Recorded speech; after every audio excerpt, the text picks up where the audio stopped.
নরসিংদী ২ পলাশে জামায়াতের সভায় বিএনপির হামলার প্রতিবাদে মনোহরদীতে বিক্ষোভ। বিস্তারিত থাকছে নরসিংদীর মনোহরদী থেকে আব্দুল মাবুদ মোহাম্মদ ইউসুফের প্রতিবেদনে।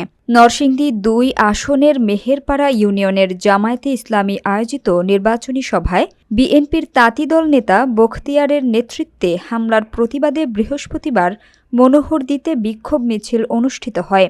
উপজেলা জামায়াতের উদ্যোগে বাসস্ট্যান্ড থেকে শুরু হওয়া মিছিলটি প্রধান সড়ক প্রদক্ষিণ শেষে পৌর ভবনের সামনে সংক্ষিপ্ত সমাবেশে শেষ হয়।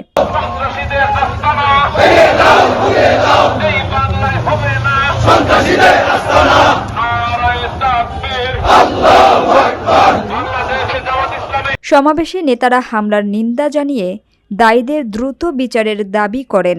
মিছিলে উপস্থিত ছিলেন জেলা জামায়াতের সহকারী সেক্রেটারি ও নরসিংদী ৪ আসনের এমপি প্রার্থী মাওলানা মোহাম্মদ জাহাঙ্গীর আলম, মনোহরদী দক্ষিণ জামায়াতের আমির মাওলানা মোহাম্মদ সানাউল্লাহ, উত্তর জামায়াতের আমির মাওলানা মোহাম্মদ ইকবাল হোসাইন, পৌর জামায়াতের আমির মোহাম্মদ আসাদুজ্জামান নূর, দক্ষিণ সেক্রেটারি মোহাম্মদ তাজুল ইসলাম শাহীন, উত্তর সেক্রেটারি মাওলানা মনির উদ্দিন আল আজহারি ও পৌর সেক্রেটারি মোহাম্মদ মোফাজ্জল হোসেন সহ স্থানীয় নেতাকর্মীরা।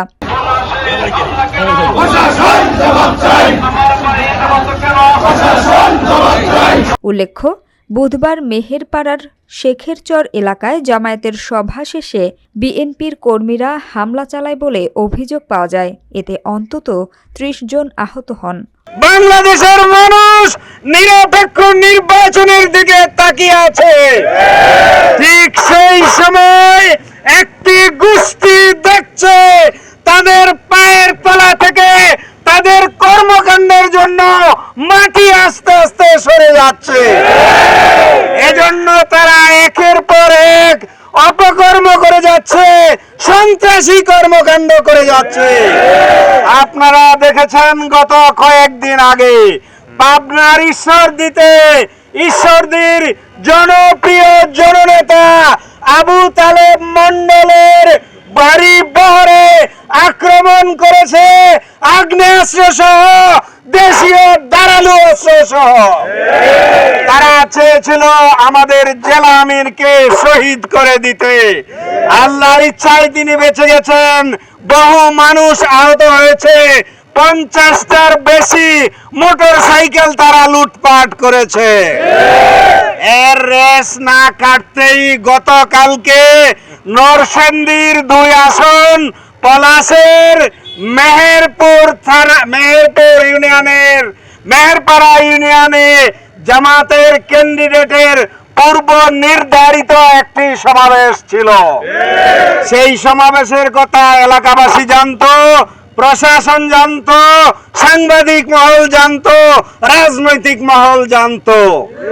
কিন্তু যখন নিয়মতান্ত্রিক ভাবে আমাদের প্রার্থী মোহতারাম জেলা সেক্রেটারি, বিশিষ্ট রাজনীতিবিদ, শিক্ষাবিদ, ইসলামী চিন্তাবিদ জনাব অধ্যক্ষ মাওলানা আমজাদ হোসেন সেখানে যায়, তখনই সেখানে একটি মহল পরিকল্পিতভাবে উত্তেজনা সৃষ্টি শুরু করে। স্থানীয় মুরব্বীদের সহযোগিতায় নির্ধারিত জায়গায় জামাত প্রোগ্রাম না করে অন্য একটি জায়গায় শান্তিপূর্ণ প্রোগ্রাম করছিল। প্রোগ্রাম শেষে একদল সন্ত্রাসী গোষ্ঠী দেশীয় ধারালো অস্ত্র দিয়ে আমাদের ভাইদের উপর আক্রমণ করে ৩০-এর বেশি ভাইকে আহত করেছে।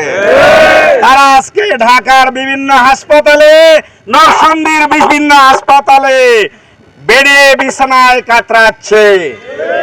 আমরা প্রশাসনের কাছে জানতে চাই, আমাদের নিরীহ, আমাদের শান্তিপ্রিয় মানুষের উপর কেন হামলা করা হলো?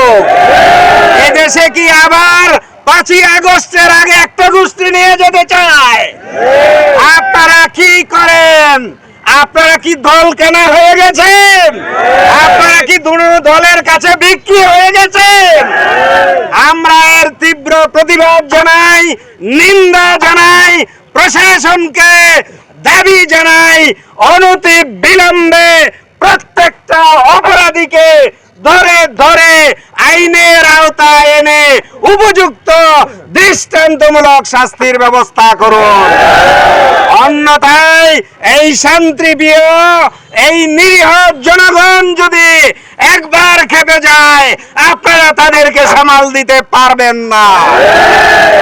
সম্মানিত ভাই সব, আমরা বলতে চাই 5ই আগস্টের আগে একটা গোষ্ঠী এই দেশকে তাদের জমিদারি মনে করত, তাদের তালুকদারি মনে করত।